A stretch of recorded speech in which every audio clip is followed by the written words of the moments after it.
শুভ সকাল বন্ধুরা, তোমরা সবাই কেমন আছো? আশা করছি তোমরা সবাই খুব ভালো আছো, সুস্থ আছো। আমরাও খুব ভালো আছি। সুচন্দ্রা জর্দের ব্লগে তোমাদের সকলকে স্বাগত। আজকে আবার একটা নতুন ব্লগ নিয়ে চলে এসেছি তোমাদের সঙ্গে করে। আশা করছি আজকে তোমরা আমার সঙ্গে থাকবে এবং আমার ব্লগটা তোমরা শেষ পর্যন্ত দেখো। তো যে যেখান থেকে আমার ব্লগটা দেখছো তাদের সকলকে অসংখ্য ধন্যবাদ। সবাই এইভাবেই আমার পাশে থেকো। তো আজকে আমি তোমার ঘর পরিষ্কার করব, মানে ঘর ঝাড়বো। তো মহালয়ার পরে নাকি ঘর ঝাড়তে নেই, সেই জন্য তোমার মানে খুবই তাড়াহুড়ো করে ঘরটা পরিষ্কার করব, রান্নাঘরটা পরিষ্কার করব। তো তোমরা এটাকে দেখেছো যে আমার ঘরটা পরিষ্কার করেছি, মানে ঝেড়েছি। তারপরে ধরো ননদরা এসেছিলো, সেই জন্য ধরো অনেক কদিন 3-4 দিন মতো তোমার সেই জন্য আর ঘরে হাত দেওয়া হয়নি। তো ননদরা চলে গেছে, তো সেই জন্য মনে করলাম ধরো আর সময় নেই, মানে একদমই সময় নেই পুজোর সামনে। আর প্রত্যেক দিন মানে ঝাড়ি করে আর হয় না, শরীরটাও ধরো ঠিক নেই, সেই জন্য আরও ধরো দেরি হয়ে গেল অনেকটা। সবারই হয়তো ঘরটা পরিষ্কার করা হয়ে গেছে আমি জানি, কিন্তু আমার হয়নি। আর কে কে আমার মতো লেট করেছো তারা অবশ্যই কমেন্ট করে জানিও। আর এই দেখো রান্নাঘরে আমি আজকে তোমার রান্নাঘরটা ঝেড়ে নেব, তারপরে ডাইনিংটা ঝেড়ে নেব। মোটামুটি আজকে ধরো মোটামুটি রাত্রি হয়ে যাবে আমার ঘর ঝেড়ে পরিষ্কার করতে, সেই জন্য। আর এই দেখো পুরো তেল হয়ে গেছে রান্নাঘরটা। মানে তোমার রান্নাঘরে তো আমার এই ধরো জানোই তোমরা, ছোট্ট দেখো এটা জানালা।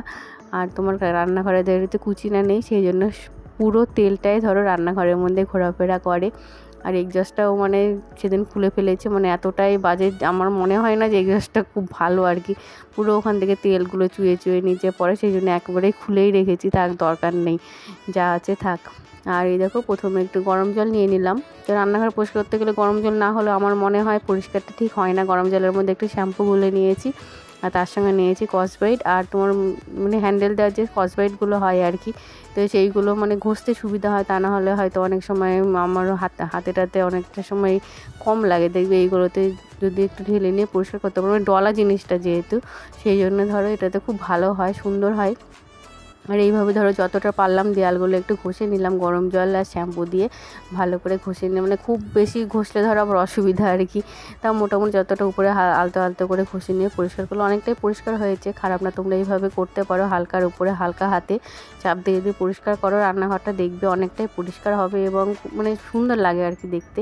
তো প্রত্যেকদিন যেহেতু হয় না, ধরো কাজের চাপে মাঝে মাঝে পরিষ্কার করলে হয়তো খুবই ভালো হয়, কিন্তু আমার মানে সময় হয়ে ওঠে না। তোমরা জানোই কেন কি কারণ, যাই হোক।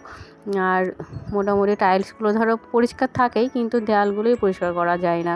মানে পুরো এক্সস্টটা যখন চালাতাম পুরো তেলটা চারিদিকে ছিটিয়ে মানে আরও মানে খারাপ অবস্থা আর কি হয়ে গেছে দেওয়ালটা। তো কিছু করার নেই, যাই হোক। আর এইভাবে রান্নাঘরটা পরিষ্কার করব। তো পরিষ্কার করার পর তারপরে ধরো ডাইনিংটা ঝুল টুল সব রয়েছে, ঝুল টুল ছাড়বো। অনেকটা দেরি হয়ে গেছে মোটামুটি, এখন তোমার দুপুরবেলা ধরো, মানে ছেলে যখন স্কুল থেকে এসে ছোটোটাকে খাইয়ে তারপরে ধরো রান্নাঘরটা ঝাড়তে শুরু করেছি। কারণ ও ধরো স্কুল থেকে তোমার 1:45 নাগাদ চলে আসে। এবার তারপরে যদি আবার তার আগে হয়তো ঝাড়তে যাই, এখন রান্না ধরো সকালে সব করতে হয়, সব রান্না বান্না করে সকালে খাইয়ে দাইয়ে সবাইকে, তারপরে ওদের ধরো স্কুল ছিল, স্কুল পাঠিয়ে তারপরে ধরো ছোটোটা যখন স্কুল থেকে চলে আসলে একেবারে খাইয়ে সেই জন্য শুরু করলাম। তা নাহলে ধরো না খাইয়ে দিলেও খেতে চায় না, আর খেলে হয়তো মানে পরিমাণটা হয়তো সেরকম খায় না, কোনো রকম একটু 2-1 বার খায়, খেয়ে ধরো চলে যায়, মানে নষ্ট করে আর কি। সেই জন্য মনে করলাম আমার দেরি হোক, খেয়ে খাইয়ে দাইয়ে তারপরে পরিষ্কার করতে শুরু করব।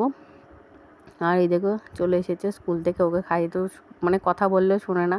আর মানে ওর ঝুল ধুলো বালি একদমই ধরো নাড়া বারণ, মানে ধারে কাছে যাওয়া বারণ, আর সেটাই ও মানে বেশি বেশি করে করে, একটু কথা বললে শোনে না। আর বড়টা যেহেতু তোমার স্কুলে ধরো, সেই জন্য মানে একটু মানে পরিবেশটা একটু ঠান্ডা রয়েছে, তা নাহলে ধরো দুজনে মিলেই ঝামেলা শুরু করে দেয় কোনো কিছু করতে গেলে। তাই যাই হোক, এইভাবেই ধরো চলে গেলো। তারপরে ধরো রান্নাঘরে যত কিছু ছিল সেইগুলো ধরো পরিষ্কার করতে হবে, মেজে টেজে পরিষ্কার করলে একেবারে পরিষ্কার হয়ে যায়, সেই জন্য ধরো ভালোই হয়। আর চলো তোমরা দেখো, তো স্কুল থেকে এসে দেখো পুজো করে, আমি পুজোটা করে নে। তো পুজোটা করে নিলে, তা নাহলে ধরো আমার রাত্রি হয়ে যাবে, অনেকটা দেরি হয়ে গেল, সেই জন্য ও পুজো করেছে। দেখো মাথাগুলোতে ফুলগুলো দিয়ে মালা তৈরি করেছে, মানে যেগুলো দেখে ধরো সেইগুলোও ফলো করে। আর এই দেখো মানে সুন্দর করেই বেশ ঠাকুরটা সাজিয়েছে। ছোটো ছেলে এদিকে ধরো পুজো করছে, আর আমি এদিকে ধরো চানটা করে নিলাম। মোটামুটি এখন সন্ধ্যে হয়ে গেছে প্রায়। আর এদিকে ধরো কোটোরাটা যা ছিল সেইগুলো ধরো ধুয়ে টুয়ে একবারে পরিষ্কার করে নিয়েছি। তারপরে ওর পুজো হয়ে গেলে ওকে একটু সন্ধ্যাবেলায় মানে সন্ধ্যায় একটু রাত্রি হয়ে গেছে, এখন ধরো ছোটো দিনের বেলা, তোকে একটু রুটি চেকে দেবো দুধ দিয়ে, 2 ভাই খাওয়া দাওয়া করবো আর আমি ধরো ভাত টাত খাবো। তো আজকে রান্না করেছিলাম পোনা মাছ আর ওদের জন্য করেছিলাম রুই মাছের পেটি, আর একসঙ্গে ঝোল করেছিলাম, আর করেছিলাম মূল সেদ্ধ, পটল ভাজা, ডাল আর একটা আলু পেঁপে দিয়ে একটা ঝোল করেছিলাম। তা আজকে ওদের খেয়ে খাওয়া দাওয়ার পরে আমি ধরো খাওয়া দাওয়া করবো। তো আজকের মতো এই পর্যন্তই। ব্লগটা যদি ভালো লেগে থাকে তাহলে একটু লাইক করো, কমেন্ট করো, শেয়ার করো। মোটামুটি এখন 7টা পার হয়ে গেছে। তা তোমরা যে নতুন বন্ধুরা রয়েছো আমার চ্যানেলটাকে সাবস্ক্রাইব করো, আর যে বন্ধুরা রয়েছো আমার চ্যানেল এইভাবে পাশে থেকো, এইভাবে আমার সঙ্গে থেকো। আজকের মতো এই পর্যন্তই। তোমাদের সব্বার পুজো খুব ভালো কাটুক, সবাই খুব সুস্থ থেকো। পরের ব্লগে আবার দেখা হচ্ছে, ততক্ষণ পর্যন্ত টাটা, গুড নাইট।